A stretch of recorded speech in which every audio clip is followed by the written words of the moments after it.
I mean, in our previous discussion, you talked about how you guys kind of figure out where the refractory stuff are and where they're not refractory. And obviously the key conversation was you've only touched a fraction of your potential resource area. So how big could your resource get in terms of the number? I mean, what is it, 344 million tonnes? So 344 million tonnes, as I said, if we chose a lower cutoff grade, we would have had 1 billion tonnes already.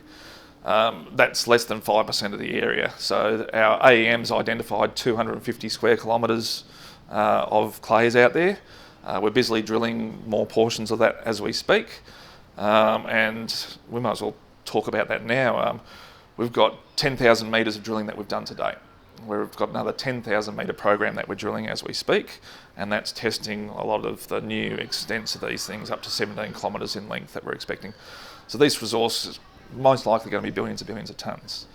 But to some extent, you just need to find the best part. There's going to be stuff that won't leach properly. There's going to be high stripping ratios. There's going to be high acid consumers. If you've got limestone, for example, that's an acid consumer. So we don't have too much limestone around the place, but you want to avoid those type of areas. So there's all these little intricacies that start coming into how we design it, but we just got to find that sweet spot.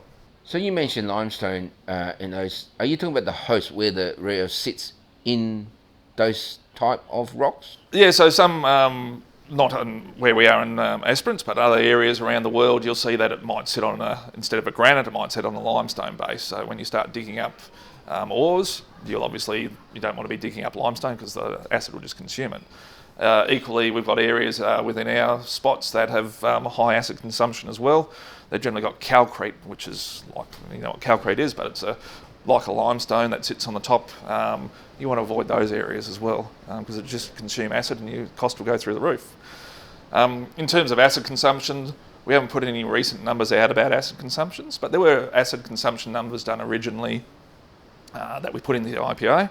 And the acid consumption numbers you obviously want at the lower end of things. I've seen HRE put out numbers that say they're averaging anywhere between 4 and 20 or 40 kilograms per tonne. Ours were anywhere between 10 and 30 kilograms per tonne in the IPO documentation. We've been able to see lower numbers than that.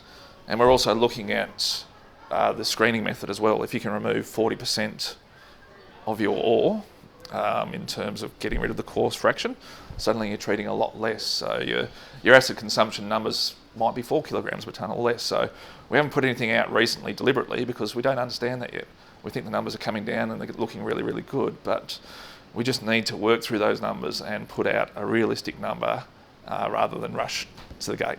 Like a beneficiating process, that's backwards right. kind of thing. Yeah, there's lots of things that go into it. We just need to not put out a number that is not achievable in the long run. It doesn't reflect what the process will be.